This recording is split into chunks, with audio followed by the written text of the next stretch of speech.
All right, so what's up, coaches? I got a question on Facebook here, and I thought it would be a really good content topic tonight. I wanted to talk about how to handle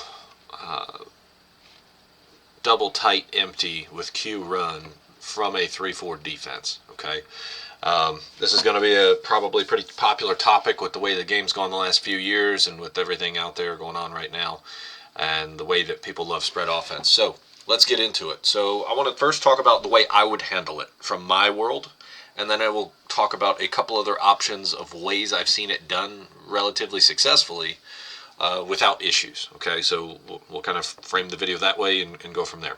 And I'll make this as brief as I can while having the coaching points, teaching points, etc. in there to make sure that everybody's solid on it. Okay, so giving you a few different ways to handle this empty stuff from 3-4. So let's talk about it.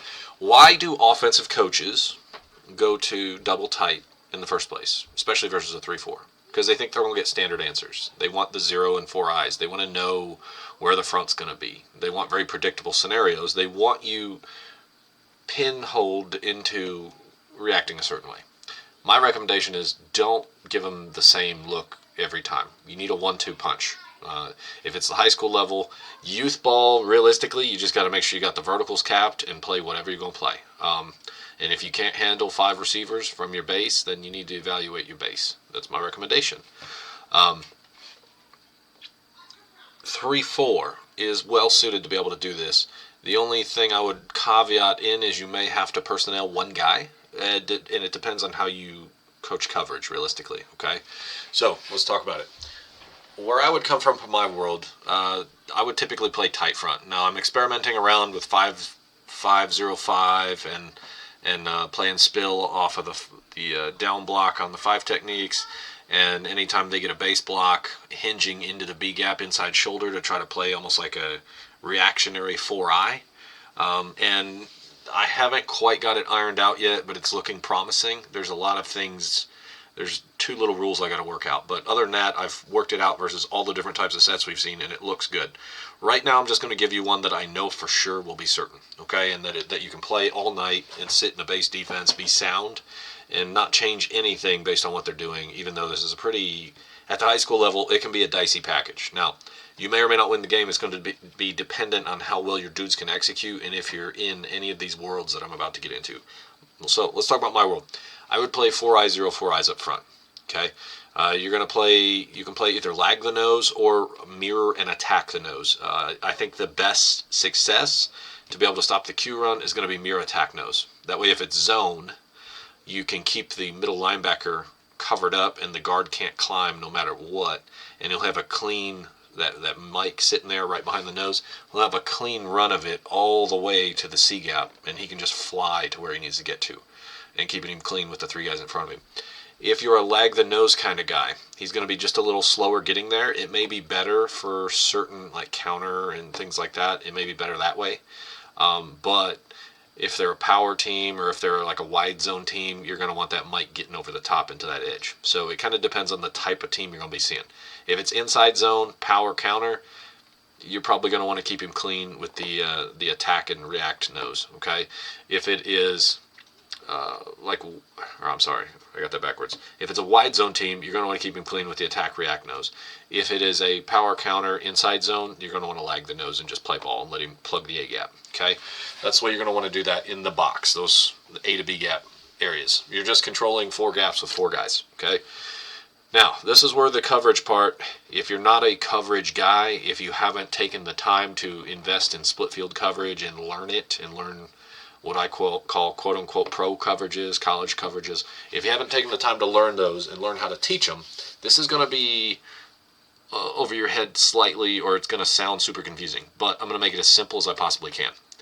A long time ago, when I was first learning how to be a D coordinator, I wanted to know how to defend sets because it's easier to compartmentalize for myself as a coach and for the players, because there's too many scenarios an offense can run. Well, is there a tight end here? Is there no tight end here? Is it trips? Is it tight end trips? Is it trips away from the tight? Like, there's so many scenarios that they can run that it was mind-boggling to sit there and run through all these different checks. So I just wanted to run sets. So I formulated it down into a coverage grid, okay? And I'll show you that real quick. Coverage matrix. That's literally what I did. I went through and for all my different coverages, I started making a coverage matrix of what to run, checks, any notes, any spots I would be weak, etc., etc. Okay. I recommend you do the time to do that. For read side, away side, pro, twins, trips, quads, unbalanced, which is basically receiver unbalanced, where they move an X over, that type of thing, or a Y over, and then heavy, where they move a tackle or a guard over, or both. Okay, so I formulated that down, all right, and I do recommend as a D coordinator you get to that point with all your coverages so that you're solid. And what I did is I came up with how do I handle trips, how do I handle twins, how do I handle pro, which is what I call tight end and flanker, or just a single tight end. Okay, and from that split field coverage world, I came up with a few basic answers of what I felt most comfortable as a coach coaching. Okay, and here's the way it works. Basically, anytime you have pro, you're in quarters. If it gets to twins, you tweak the quarters to palms, which all that does is it changes it to basically 2 read from a quarters alignment. And the outside linebacker / overhang, instead of him playing 2 to the flat, he's going to carry in 2 on the wheel. He's going to carry 3 to the flat, 3 on the wheel. Okay, so and that's the only difference really. Okay, so what is true old-fashioned quarters? The free safety keys to if number 2 on this away side, if he goes vertical, right? If he rips vertical like that, free safety's taking him, and vertical is anything over linebacker level. He's taking him. He's playing mod on him. Okay, now if that guy goes out, okay, that changes the responsibility because he's 2 to the flat. He takes 2 to the flat and he carries it on the wheel. Okay, and that is the basis of how quarters works. And then the corners are just playing mod. Man on the deep, shallow goes in, they just wall off into their quarter. Okay, pack the quarter zone for something coming back the other way. Okay, that's basic quarters, right? And then middle linebacker would obviously be responsible for 3 to the flat to either side. Now, what does twins or what does palms do? Palms is they're still key in 2, but both of them are now keying 2. Not just the free safety, the corner and the safety are keying 2. If 2 triggers to the flat, which I'll color with this blue so that you can see it. If 2 triggers to the flat, the corner is going to rock down and the safety is going to roll over the top. Okay, and that's on 2 to the flat. If 2 goes vertical, oops, I didn't mean to make that red. That's palms or AKA old school 2 read. All right. If 2, if I can get this line to, there we go. If 2 goes vertical, then the safety matches him and the corner mods on 1. Okay. Ultimately, your overhangs are playing curl to flat zones. So you guys see the difference there in the scenarios. All right. Let's clear those lines up. That way we're not getting too crazy with these colors. But 2 to the flat, corner rotates down, 2 vertical, the safety matches him, and the corner plays mod. That's palms or 2 read. What the Spurs do is they're still playing curl to flat zones when in doubt. Okay, if it's a pass, it's drop back, they're drop flatting, curl to flat zones, trying to get under 1, curl to flat zones getting under 1. Okay, and that's how we're playing that.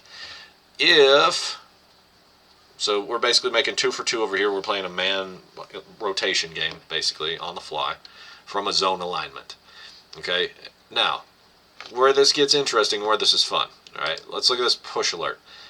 What we've taken from the 3-4, the 4-0-4, the 4 eyes, 0 and 4 eyes, is we broke the middle linebacker, who was our coverage of the 2. If you're doing a 3-4 right, you should have a plugger and a coverage guy, okay? We're taking the coverage guy, dropping him back to almost like a quasi-safety alignment, 7 yards off, 1 to 2 yards inside of the number 3.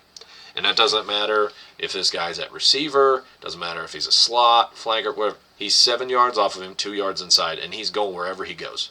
So if they're running Y off and they're using him to pull on a counter look, that linebacker keys him and he's scraping with him, right? He just goes with him. It just works, trust me. If they want to run the Y off and the slip game, he goes with him. He's going to rotate over, and it's a push alert. So let's say in the Y off world, this guy's back here. He comes across. He's going to push alert there. Screen push, push, push. That guy's now going to take him as this other guy. Let's say he goes vertical. Okay, he takes that, right? And then this guy, my colors are all messed up here. I hate paint. This would be the push, okay? So then he would assume this on the push alert. He's going to drop off, sag off to that safety, and now we've got all of our bases still covered, right? Even from the Y-off world. So that takes away that new world RPO stuff that offensive coordinators think they got fancy over the last couple of years, is by playing push alert to either side off of number 3 and manning the deep ball, okay? Now, how that works to the read side here. We'll go purple just so we understand. He goes flat, okay? He's flat. That's going to tell this guy to yell push alert to get to the 2. Okay? And then that's going to tell him he needs to wall and carry. He's going to expand from depth and carry on the wheel should the guy go on it on the 3. Okay? That's what the push alert rule means for that coverage middle linebacker, and he's communicating that to the outside overhang linebackers. Okay?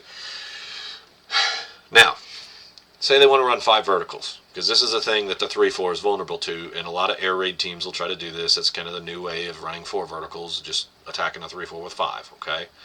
So, let's say they want to run that vertical. Well, he's manning inside. He's got good leverage on him. We've got the verticals capped, and we've got good leverage on it, okay? Force him to throw the deep ball over the top. If this tight end is a dude like a Gronkowski, that's an issue, this coverage may not be the best, you may want to, say, call some type of double coverage and put a bracket with this outside linebacker and that middle linebacker and just smother him so he can't do that. Okay, you're going to lose the 3 to the, or you're going to lose the flat.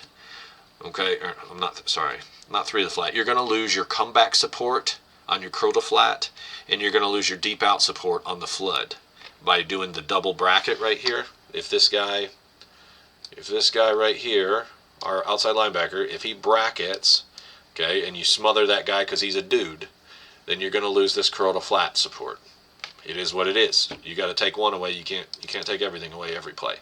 But this coverage takes away most of their options, probably 95% of the stuff you're going to see. It just smothers it, okay?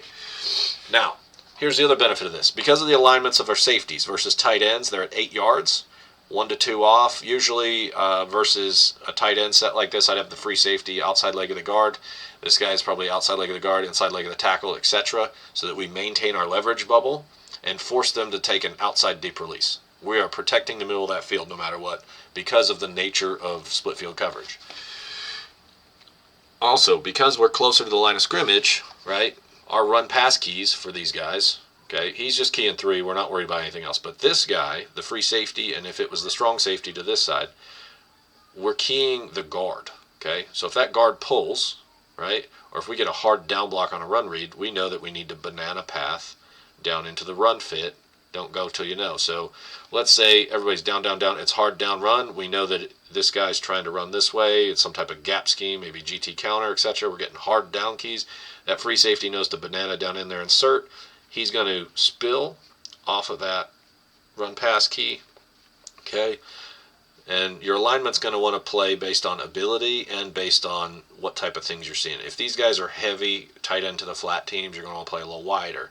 If these guys are heavy tight end vertical teams or tight end stick teams or tight end, delay routes, you're going to squeeze them in just a little bit. You're going to want to, it's either going to be like 3 to 5 off, possibly 4, anywhere between 3 and 5 off, and probably 3 to 5 wide. In my 4-2-5 world, I play these guys about 7 wide and 3 to 5 off, because they're in the quick throw windows. So if they're trying to run slants, etc., they're right in that window. But because you've only got 4 eyes there and you don't have C-gap players, I recommend keeping these guys closer to the box, 3 to 5 at the widest, and just spilling hard, tooth or tail, that type of stuff, okay? So that's what I recommend with those outside backers, right? Now, you've got an 8-man box here with the fit because of the way that it's going to fit up. It looks like a New World 5-3 where you have basically sagged off your outside linebackers in the 5-3. So if this was an old school defensive end and this was an old school defensive end, you sagged him off a little bit and you sagged your 2 tandem or stack backers from your old 5-3 world, you old 3-3 guys, okay? But we're still playing a 3-4 base structure, and this is relatively familiar for us, other than we've just broke a guy out of the box and stacked a middle linebacker to alleviate the 5 vertical threat, okay? Now, that's a lot. That's a mouthful. That's just my world of handling it. I like to make sure coverage is smothered first. It's kind of a Fangio mindset where you play blanket coverage and then learn how to stuff the run. Because once your kids get used to the adjustments for the coverage, it's just rep. Run pass key, get to my fit. Run pass key, get to my fit. That's all what we want. We want to keep it simple for the kids, okay? They see 3 receivers to a side. We know that we're going to break our middle linebacker off. He's man in 3, and we're going to play palms to the twins. They see 2 receivers to a side. we're going to play palms. If they see a tight end and a flanker, we're going to call that pro. They're playing quarters. It's just adaptation coverage, right? Adaptation split field coverage, adaptation quarters, whatever you want to call it. Okay, adaptation cover 4. To me, I live in the cover 4 world, and then I just adjust a guy to make the 5th one work. Okay, if they were to run quads, okay, if they were to run quads to a side, I would adjust it. I just incorporate the outside linebacker to that side into the coverage. You can run any number of things. If they're 4x1, if they're true 4x1, you can sling the free safety over and play basically like a sky look here, where it's a over top inside, and then this is a underneath and inside, and you're basically playing like an inverted cover 2 on the backside. Okay, that would be your split field world. Okay, enough of my world talking. Let's give you some other options here. Okay, this is, again, it's showing kind of the monster release. This is from my 3-3 setup. Depending on where the backfield is, you can spike the nose, you can do some things with the D-line.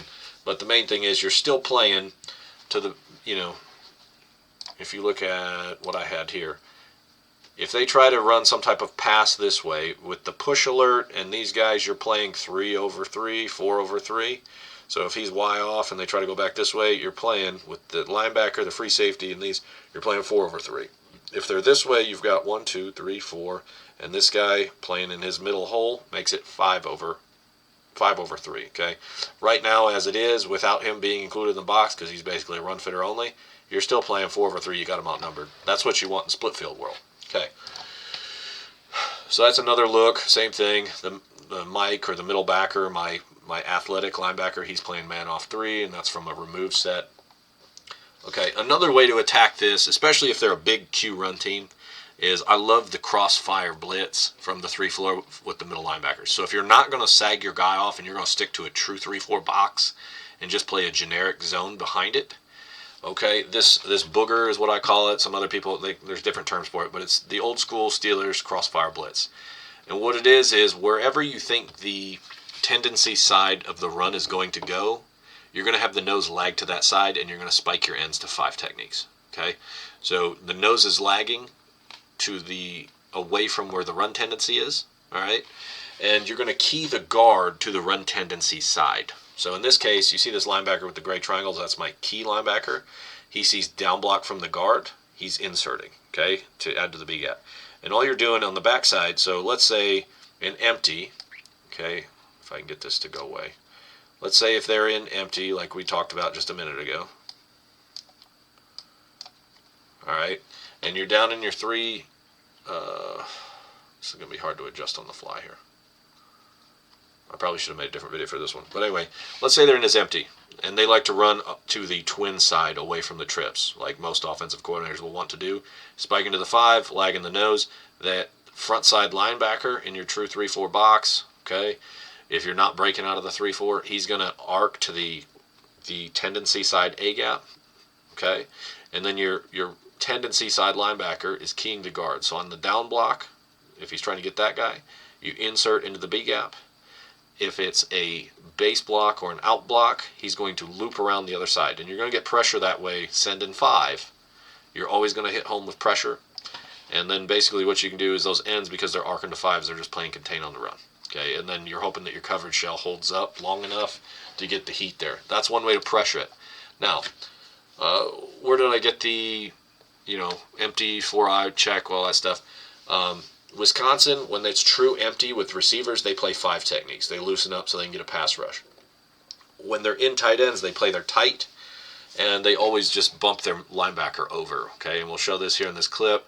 What they're basically doing is they're almost playing like a Tampa 2 world, or it's similar adaptation quarters. They play it slightly different, but that middle linebacker is responsible for the vertical of 3. Okay. 019er tester. Sorry, he's hilarious. If you ever get a chance, watch this guy, the install guy for the Wisconsin. It made me chuckle. Dude's got a great sense of humor the way he's installing this.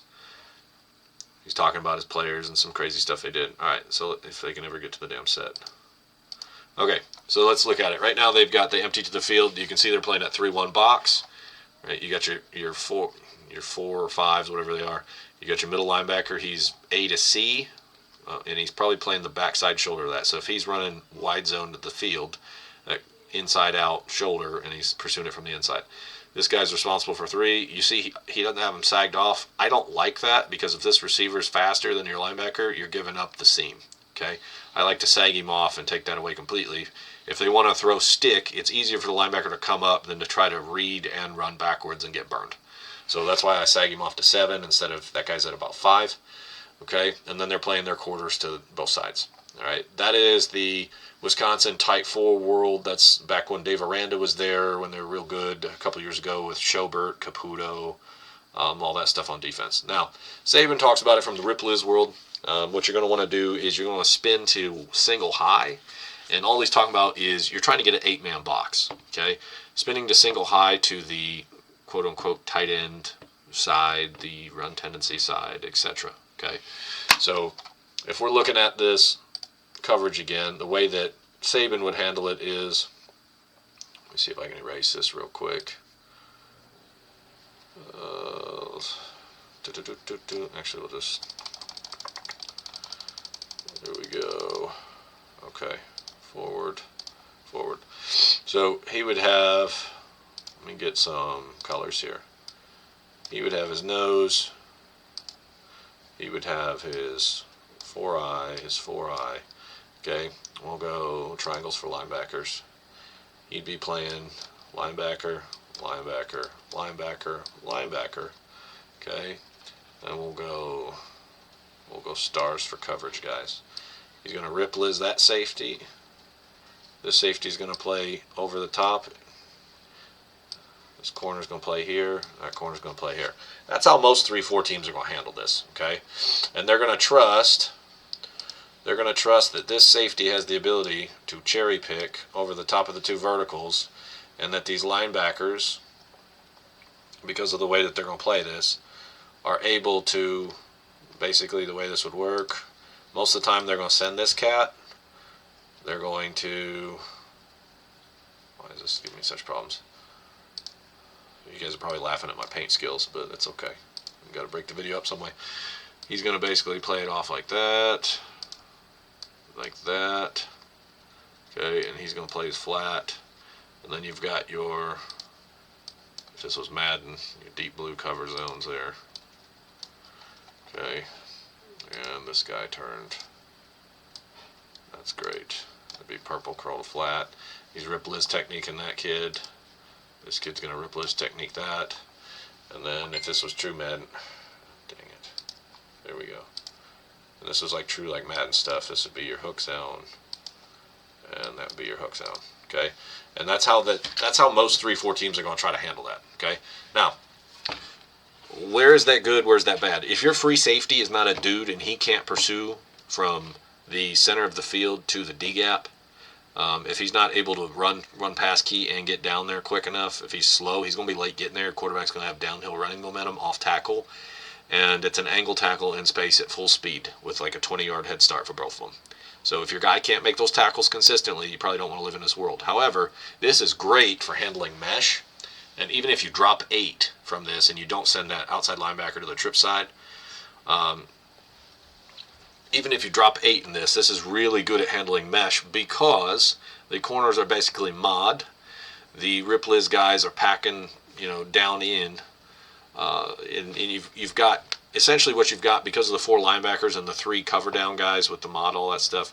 You've essentially got 7 guys, 1, 2, 3, 4, 5, 6, 7 guys on that first level for anything that is a curl or less. Okay, so on the mesh stuff, they're just going to run. You don't have to chase the zones. That's kind of great, that cover 3 world. If they're wanting to run 5 verticals, you have the ability with the free safety, cherry picking, and all that stuff. You've got the short wall, long wall players. They're tight throwing windows, and you're getting pressure to the trip side, forcing that quarterback to scramble. If they run trips to the right or to the field, you have the ability to tendency that and get your pressures where you want so that they can't roll to the trip side, if that makes any sense. And if that quarterback, if they're putting their trips to the right side, that quarterback's got to roll left because you're pressuring to the right. So that's a great way to handle it. From the Saban philosophy, and you've still got your 8 with your free safety run support versus their 7, 8 with the quarterback. So you're evening out the numbers game. Okay, it's a great way to handle it. I recommend anytime you get in this, it's the same as 20 personnel. When they've got 2 split receivers and another split receiver, and they've got some combination of 5 blockers, a quarterback, and 2 guys in the box, okay, they got 8, you need 8. You need a way to get 8. You can see Wisconsin's playing a hyper light box here. They're playing basically 6 in that box. They're giving them the run, hoping that their safeties can get there in the overhangs late and show up at about 3 to 5 yards on the run fit off tackle. And if you got dudes that can do that, split field's a great way to go. If you don't, maybe that single high world Ripley's 3 stuff is the way to go. I don't recommend, if they are a true empty team, I do not recommend sitting there just lining up and playing man coverage, unless you've got the dudes to beat them. If you've got dudes that can beat them, that's the thing with the man world. It is a dude game. And until they prove they can beat you at the dude game, maybe that's the simplest way to go versus empty. But anyways, coaches, this video is getting long. It's getting lengthy. I don't want to get any longer with it.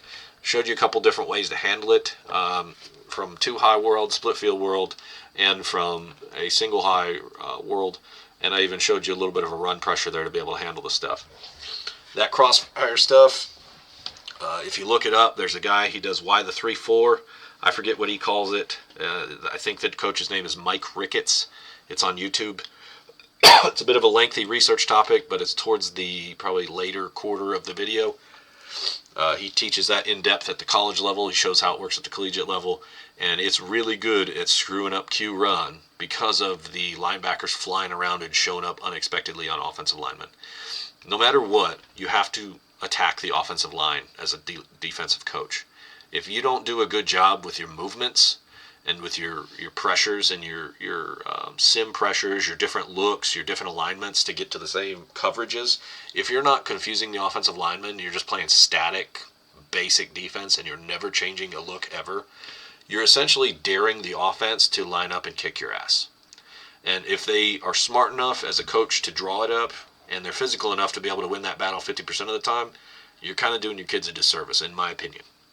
It's just me. Keep it simple. Find the way that works best for you. I'm giving you guys a few options.